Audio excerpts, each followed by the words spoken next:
Hello.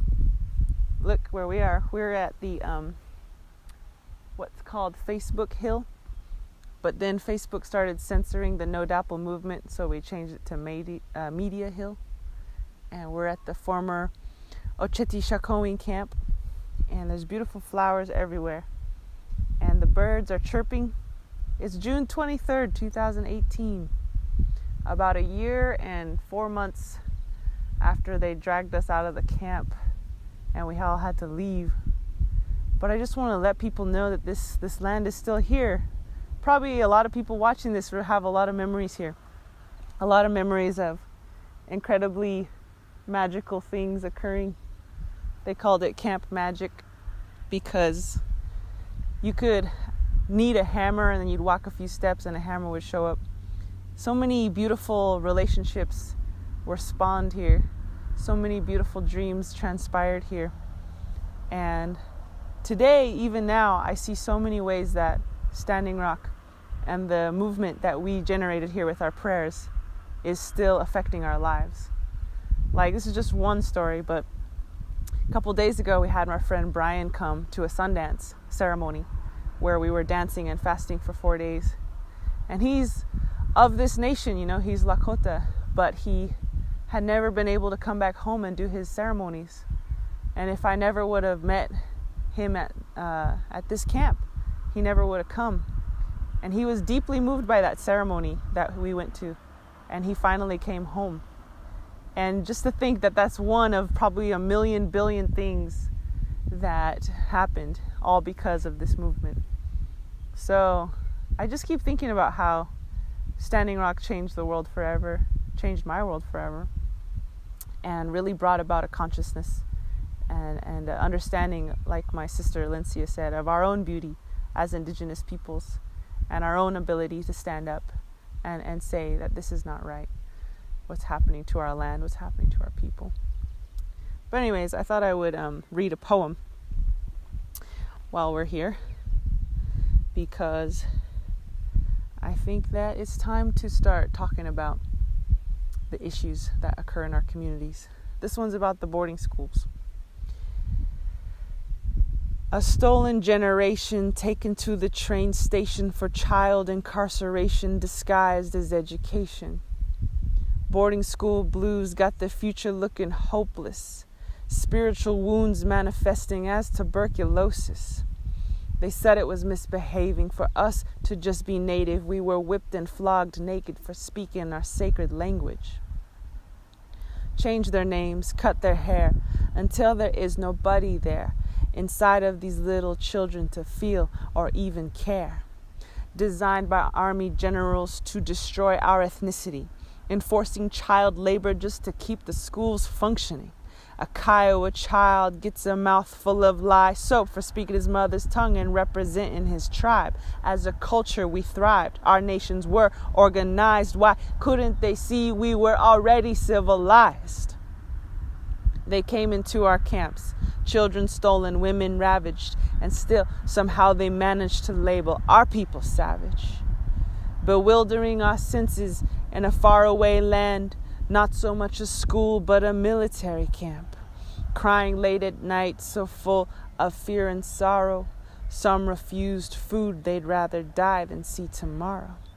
How can you adjust to a school designed to strip you of everything you are and everything you knew? They called the school newspaper the Indian helper, as if you could help a people by debasing their culture.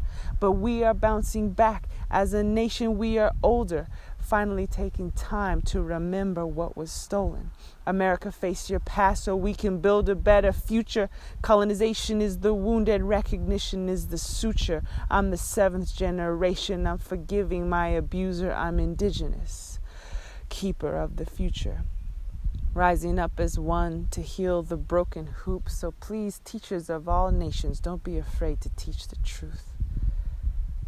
Because a lot of the truth of the boarding school system and what happened to our people, how we were corporally punished for speaking our language, how we were taught that being brown is bad, that being white is clean and holy, and how that's the reason why I can't speak my native tongue today, because they took it away from my grandparents. They took away their self-love. They took away the pride they had in their own ancestors. But here we are today, and we're reclaiming it, and we're honoring it. And I think that's what Standing Rock was a lot about. It was reversing what the boarding schools did to us, what the Western scientists told us we were, that we were ignorant, that we were savage, that we were primitive. Well, what's more primitive than polluting your only water source? What's more backward than all of your housing materials being made of toxic materials? What's more uncivilized than building dams and rivers and destroying entire salmon populations? I mean, how dense can you get? You know, maybe we didn't have wristwatches and iPads and all these things, vehicles, cars, but we had enough sense to take care of the earth. And to me, that is true sophistication. And to destroy the earth, the water, the air, the soil, that's a true way of being primitive. And so here we are today on the brink of the collapse of American civilization, which should be happening in a few decades or so.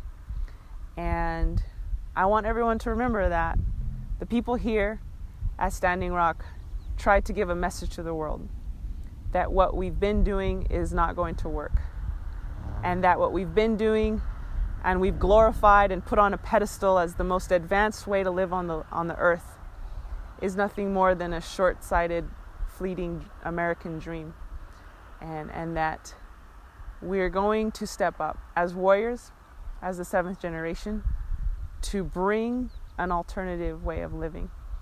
And that's what the youth of Standing Rock gave to us. They ran all the way to Washington, D.C., and their feet hit the ground as a prayer to awaken all of us.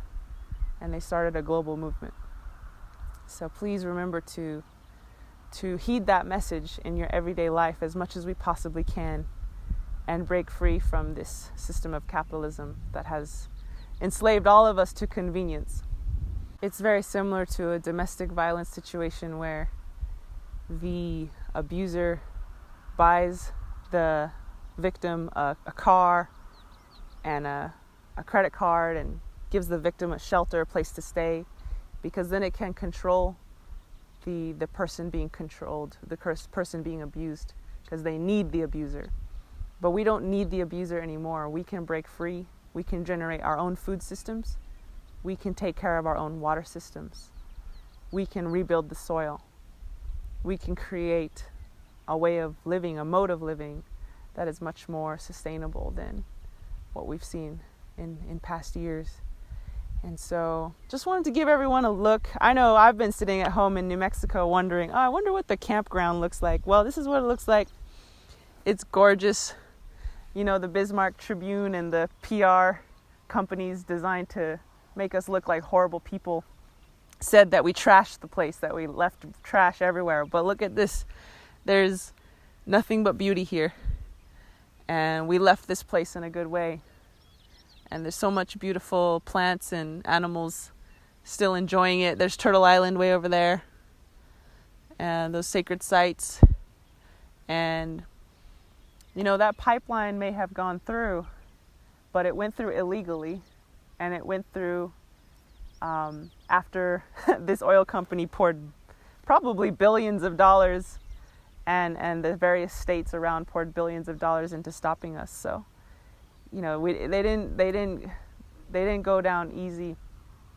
And we created a huge barrier and a message that said this is not right, and the whole world heard us. And land only knows all of the repercussions, positive repercussions, that Standing Rock has created around definitely Turtle Island and probably beyond. But over there, maybe you can pan over there, is the Rosebud camp. Further. Yeah, right there. Looking beautiful and green and clean. sacred stones over there tucked away behind the trees, looking beautiful and clean. Yeah, everything's looking good. And this place where we did a lot of ceremony and a lot of prayers is doing just fine. So I just wanted to share with those of you who are watching, because I know I've been wondering how everything's doing over here. And I can happily report that everything is doing very good, and that we may not have stopped that pipeline from going in the ground, but we did everything in our means without hurting anyone to stop it. And that in itself is a victory. And these pipelines are not, they're just as fleeting as smoke from a fire that's dying. You know, all this infrastructure is destined to sustain an unsustainable society. So it won't be here for much longer. So now it's our time to create the life raft to catch all the people who are going to be environmental refugees of capitalism, and be ready for when the system collapses, because it will very soon. And when it does, as Indigenous peoples, we'll be there ready to show people a different way of living, as we've tried to for so many centuries. But anyways, I think that's all I have to say. But I love you all out there, and I hope you're doing well. And we'll touch base sometime.